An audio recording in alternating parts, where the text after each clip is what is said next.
Rasulullah bertanya, siapa wanita yang paling bagus? Wanita yang paling bagus.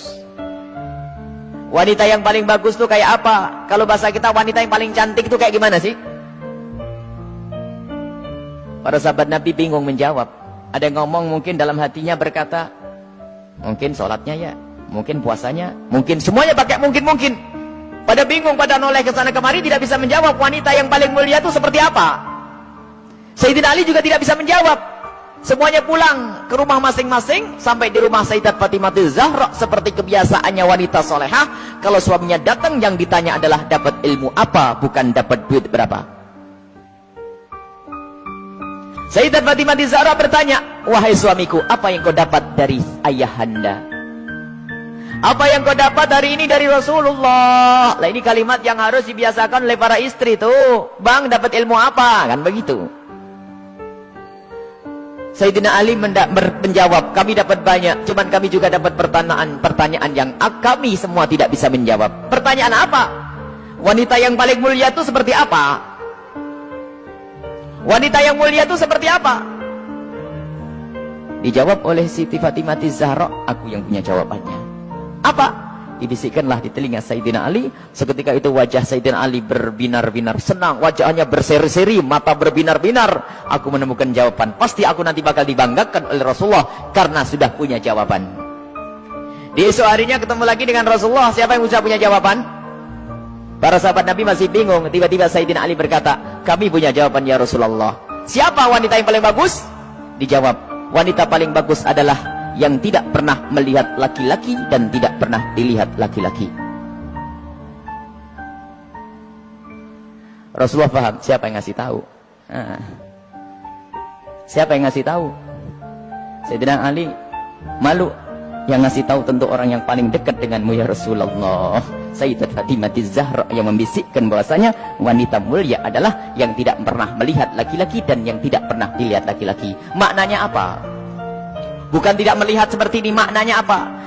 Kalau dilihat laki-laki nggak senang. Dan kalau ada laki-laki tidak penasaran, siapa itu? Oh, hidungnya, oh, bukan itu rendah.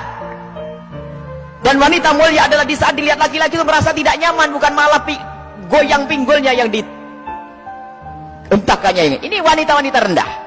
Malu kalau dilihat. Kalau merasa ada laki-laki memperhatikan, merasa risih, itu iman di dalam hatinya, itu kemuliaan, itu wanita mulia, itu maksudnya. Bukan lalu menutup, tak boleh dilihat, aku harus di kamar saja. Bukan, keluar dengan cara yang wajar, dengan mahram, dengan kelombongan wanita, dan dananya tidak pamer, yang sederhana. Akan tapi lihat, di saat diperhatikan laki-laki, merasa risih hatinya. Kalau semua yang ada di tempat ini merasa seperti itu, itulah pecinta Sayyidat Fatimah yang sesungguhnya. Sekarang rusak zaman. Wanita keluar semuanya pengen pamer apa yang ia miliki. Sudah begitu ngaku, aku pengikut Rasulullah. Aku sering hadir marhabanan. Maulid Nabi, ribuan manusia yang datang. Aku insya Allah dapat syafaatnya Rasulullah. Tapi nggak nyambung dengan Sayyidat Fatimah Zahra. Jadi kita harus berusaha untuk menjadikan diri para wanita-wanita ini merasa tidak nyaman, tidak senang kalau tubuhnya diperhatikan oleh kaum pria. Ini iman, itu kemuliaan, jadi tidak nyaman. Dan itu ada sifat-sifat semacam ini. Ada merasa risih.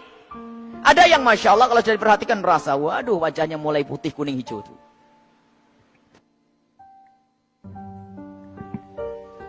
Ada kalau sudah diperhatikan laki-laki berubah semuanya. Mulai cara berjalannya, mulai cara ininya Masya Allah. Sampai cara ngomongnya di model-model, pasti itu wanita yang tidak pernah kenal Sayyidat Fatimah Zahra. Dan ini maksudnya tidak melihat dan tidak dilihat itu adalah menjauhkan hari hatinya, rasa senang pamer dan dananya.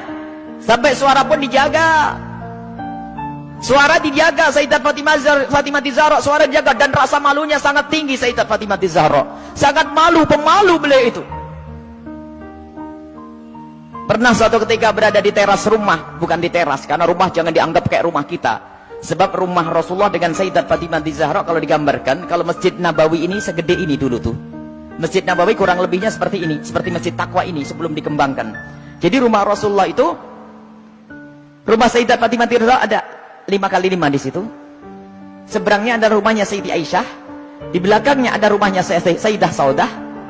Kemudian nanti istri Rasulullah yang lainnya ada diajar begitu. Jangan dianggap rumahnya di kampung sana, di kota sini, bukan. Jadi rumahnya hanya kecil-kecil begitu.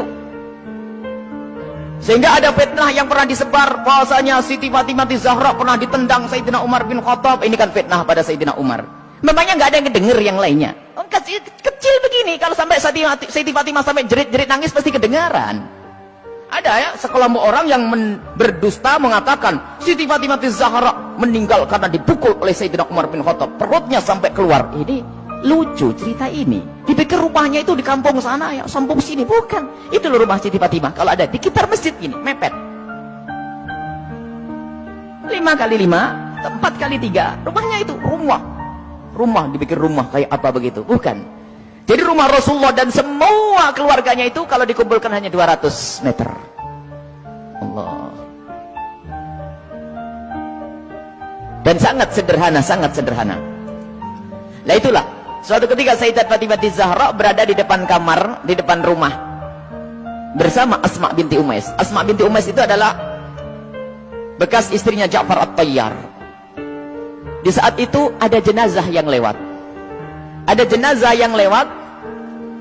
Dan di saat ada jenazah yang lewat, tiba-tiba Siti Fatimah menangis. Dan menangisnya nggak kira-kira. Sampai Asma ketakutan. Kenapa wahai binti Rasulillah, wahai putri Rasulullah, engkau menangis seperti itu? Ada apa? Kenapa engkau menangis?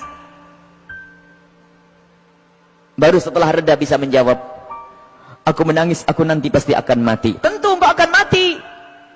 Engkau akan mati. Bukan masalah kematian, tetapi aku tidak ingin nanti seperti itu. Kenapa dia? Lihat, semua orang yang meninggal akan diperlakukan seperti itu, dibungkus dengan kain kafan, lalu diangkat di kepalanya manusia, lekuk-lekuk tubuhnya terlihat. Alangkah malunya aku nanti jika aku mati, lalu diangkat di atas kepala manusia, lalu lekuk-lekuk tubuhku terlihat. Oh, mikir lekuk tubuhnya. Subhanallah. Setelah mati itu yang digambarkan, bukan waktu hidup. Ini ngaku pecinta Fatimah Zahra, ngaku pecinta Sayyidat Fatimah Zahra, tidak pernah merasa risih lekuk tubuhnya dilihat orang. Jadi Siti Fatimah Zahra itu merasa malu kalau nanti dilihat setelah meninggal. Lalu Asma bercerita, wahai Fatimah, waktu aku di Habasyah, aku melihat ada orang itu, kalau ada orang meninggal, itu dibuatkan satu kotak. Kemudian mayat dimasukkan ke dalam kotak, kemudian ditutup pelepah korma, sehingga tidak kelihatan itu. Kalau bahasa kita keranda.